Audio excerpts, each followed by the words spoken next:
people as usual. The same as they say that our prophet was illiterate. Why? Because the Quran says that Muhammad is illiterate, but Quran does not say he is illiterate about writing or writing. The Quran divide mankind to two kind: illiterate and people of the book. Whoever have a book, he is not illiterate, and whoever don't have a book is illiterate. But you ask every Abdul, was Muhammad illiterate? He will say yes, but nowhere in the Quran it says that. It says that Muhammad do not know what the book. This is why he is illiterate.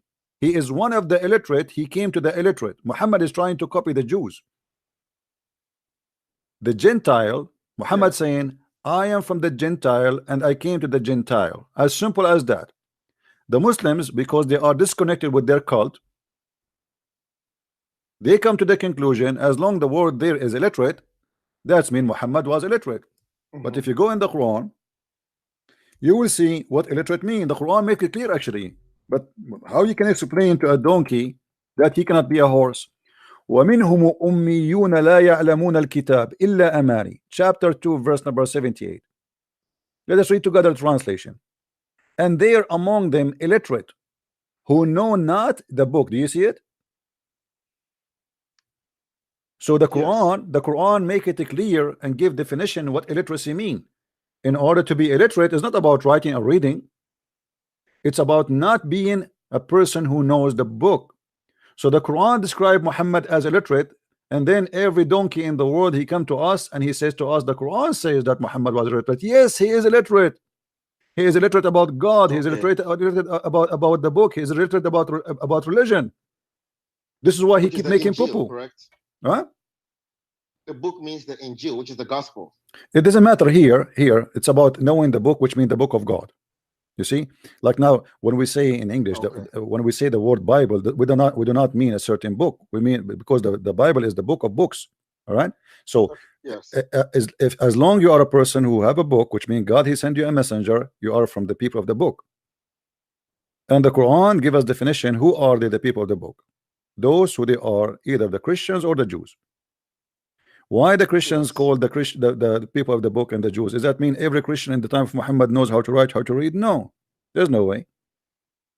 But because they have a book, they are not illiterate. So illiteracy is about God.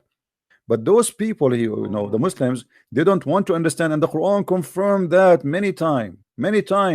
Keep saying that what illiterate mean. But how you can read with me here, chapter 3 verse 20. Read with me. It says, so if they dispute with thee, I say, surrender my whole self to Allah, and so have those who follow me, and say to the people of the book and those who they are illiterate. Do you see it? So the Quran repeating the same thing. There's people of the book and there's people illiterate. Illiterate about what? About the book. About the book. Okay. And then you speak to a Muslim, he says to you, Muhammad was illiterate. Where in the Quran it says that? It says he's illiterate about the book, not about not right how to read. I never thought of it that way. My friend, when you do not know the language, you miss a lot of secrets. Right? That's why I say if you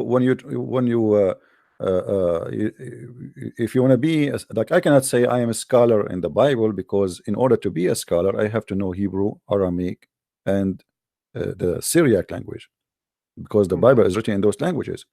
So as long you cannot and you do not have the ability to be fluent, and not only just a fluent to read it, you have to be able to go deep in the language, then you cannot call yourself a scholar.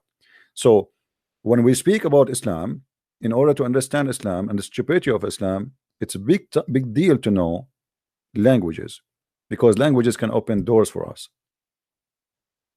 Yes. If you go as an example here, different verse. Chapter 3 verse number 75.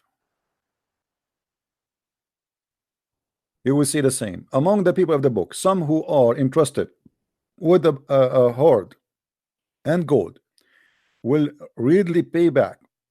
Those who are, or if entrusted of a single silver coin will not repay it is unless constantly stood set, demanding, because they say there is no call on us to keep faith with those ignorant And look here, the translator, he put between two words pagans. Do you see it? Yeah. The word ignorant here is the same, is ummiyin, illiterate. You see it? Even the donkey who translated the Quran, he tried to explain to the donkeys who they are reading the Quran that this is what it's meant. It's not about illiterate, they do not know how to write, how to read. It is about being pagan. So Muhammad is a pagan. He was sent to the big pagan. He was one of them. Yeah. He is illiterate about God. And here is going to be the question: how somebody is illiterate about God can teach us about God?